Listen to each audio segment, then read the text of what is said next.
Hello and welcome to Keto A Go Go.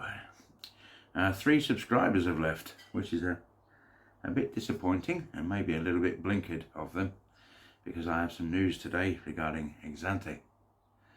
As I said in my intro video, I'll still be talking about the Exante diet as well as moving to a keto diet myself, and I have something which I think will be of great interest for Exante users coming up later in the video. Whichever you choose, or whichever you want to choose, be it the Exante diet or a keto diet, we're all ultimately aiming for the same things: an improvement to our health and a reduction in our weight. You will have heard me speaking about phase 3 of my weight loss journey, and it has started today, or yesterday, because today is the following day. Yesterday I went shopping and I stocked up on meat and fish and eggs and dairy and all things low carb and low sugar. And breakfast today at 10 a.m. will be bacon, mushrooms and scrambled eggs.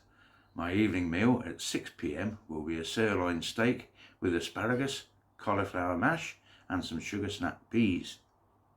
It's a little bit different from Exante, I think you'll agree. But after 6 p.m. though, I'm in fasting mode, and that will last until 10 a.m. the following day.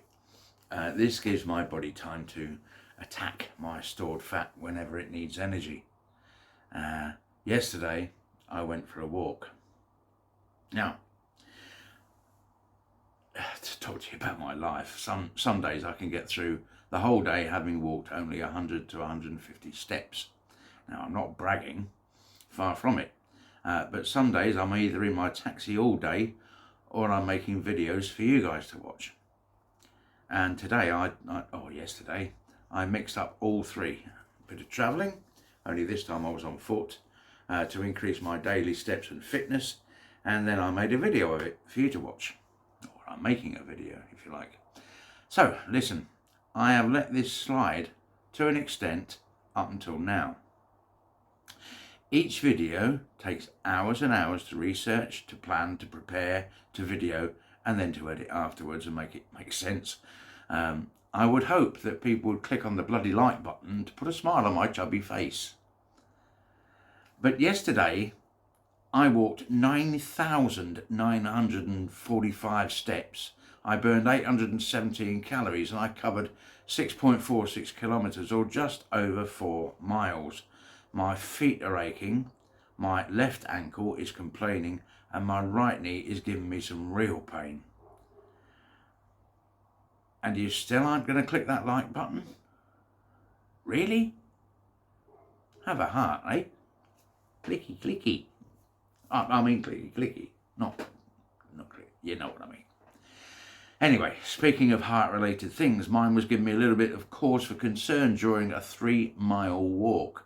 I was tingly in my fingertips, but that was just my imagination, right? And the dull, numb feeling I had down the left side of my groin, nothing wrong there. About where the femoral artery feeds down into my thigh, I might have tried to do something a little bit too far outside my comfort zone, but I made it to tell you all about it. The way I go on, you'd think I just arrived at Land's End from John O'Groats, but it was a little over 3 miles, which may maybe give you some idea of why I'm kind of eager to move on to phase 3. Phase 3 was always going to be about introducing physical activity into my sedentary life. It is, as you'll no doubt appreciate from what I've just said, desperately needed, almost as much as it was and remains urgent that I lose weight. The first incarnation of this channel was named 1 Year to Save My Life. It was all about me walking around the streets, around the blocks, near to where I live, and I wanted to be able to show that it's possible to lose weight simply by walking. And indeed it is. But it would be pretty unlikely that walking alone was going to solve all of my problems. And I stopped it because my ankles and knees made me. 25 stone, remember, I was at my heaviest. But it did help with my blood sugar. Now, 3 months ago, I decided to try a very low calorie diet. I chose Exante, and I've been really satisfied with the results. I lost 12.2 kilos in the first 2 months, plus whatever I lost during September. And hopefully I will have lost something. I may be changing canoe midstream, in that I'm moving to a keto diet before the end of September, but there is method in my madness. A week ago, our neighbour's son had a birthday, and we all had a bit of a get together. Food was laid on, and I had a free day from Exante, is one way of saying it. I ate some spicy rice, I had a burger in a bun, and a thin slice of Spanish tortilla, a little coleslaw too. And of course, all those carbs sent me a little haywire, and I came back in the house to have a nap. Curious, I took my blood sugar and it was 20.9.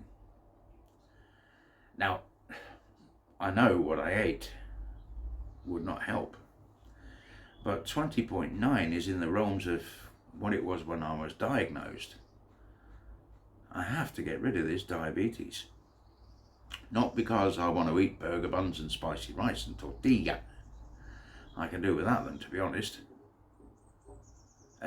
No offence to the chef who lives next door, so as long as she can't hear me. Anyway, no offence to the chef, man. But it just caught me a little bit unprepared, and I was maybe a little bit too proud of my achievements of losing so much weight to date, and thought I could handle it.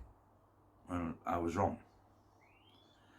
So, keto, intermittent fasting, and an increased level of physical activity will lose my excess weight more quickly than most diets, including Exante.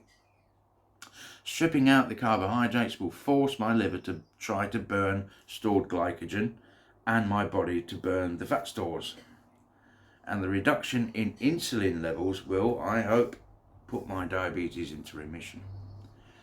To remind you, the channel was called 1 Year to Save My Life, and it's been over a year now, and I'm trying to make up for lost time.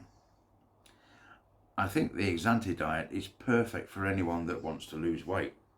I think it's restriction in calories down to 800 a day is a perfect way for people to learn how to adapt to a lower calorie diet, but yet still get the nutrition, the minerals, the vitamins that they need. And coupled with the convenience and variety of the Exante products, it's been so well thought out, and the flavours of the products are, in my opinion, faultless. But I think that most people will settle into a pattern of losing 1 to 2 pounds a week, and there's nothing wrong with that, and it's a steady, healthy weight loss. But I think I've spent 25 years poisoning my body with the carbs and sugars that I've been consuming, and I'm keen to carry out the detox on that. I've also spent a large portion of that 25 years horizontal on a settee somewhere. My fitness levels are way below what they need to be. There are many instances where my lack of fitness has impacted on our days out doing stuff when I've had time off with my wife. Yesterday, my walk burned, according to my app, 817 calories. It isn't possible to be on a very low calorie diet of only 800 calories a day and go for 3-mile walks, or rather it isn't advisable. Anyway, today, the day after I went for a walk, I can hardly move. I remind you that I walked 3 miles at my own pace on a flat and level canal path, and I can barely move. To be completely honest, I'm more than a little scared that all this might be a little bit too late. I feel that I need to get my shit together by the time I get into my 60s, in around 18 months' time, by the way, if I have any desire to leave my 60s behind a decade after that. I'm no longer young. I'm getting old, and I really don't want to be an old fat man with diabetes, because old fat men with diabetes don't tend to hang around too long. And while I'm still in the process of getting old, I aim to do something about it.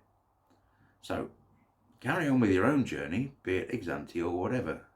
For me, it isn't enough to just lose some weight. It isn't enough even to reverse my diabetes. I need to improve my fitness levels, at least to the point where I can walk a couple of miles without collapsing in a heap, or spending the last mile wondering if I'm going to make it. But I've got 1 kilometre to go, and I am absolutely out on my feet. I don't know where I'm burning my glucose from, but it's not in my blood anymore.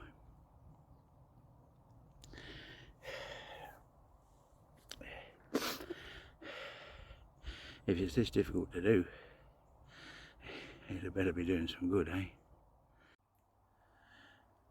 Maybe this keto thing will be a success for me, and you might one day want to try it too.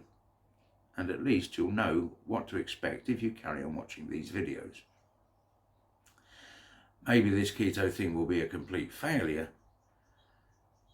and it may put you off for trying it, and at least you'll not make the same mistake as me. And at least I can revert back to the Exante diet.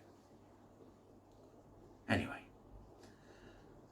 on another topic, and here's the Exante bit, I was contacted recently by someone that, although not keen themselves on social media, had found the Exante Diet expert channel on YouTube.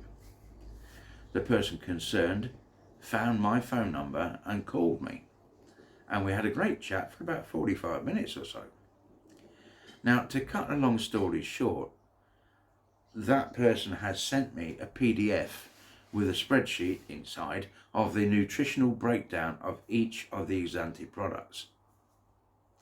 I'm going to try and find a way to make it available for people to download so that they can compare at a glance whatever criteria they choose. It would be handy for someone ultra sensitive to sugar, for instance, to only choose the lower sugar option. Not to put too fine a point on the reasons why, someone else might want to choose products with a higher than normal fibre content. Anyway, I think it would prove to be useful to everyone, and I'm sure you join me in thanking that person for spending all the time in compiling the information. Now, if you don't mind, I'm off to spread liberal amounts of deep heat and Voltarol onto the bits that ache the most. So thanks for watching. Chat soon. And before I finish, for those of you who followed the video so far, if you want a copy of this spreadsheet, email me on c.a.w@mail.com, mail.com, and I will send you a copy by return. As I said, chat soon. Take care. Bye-bye.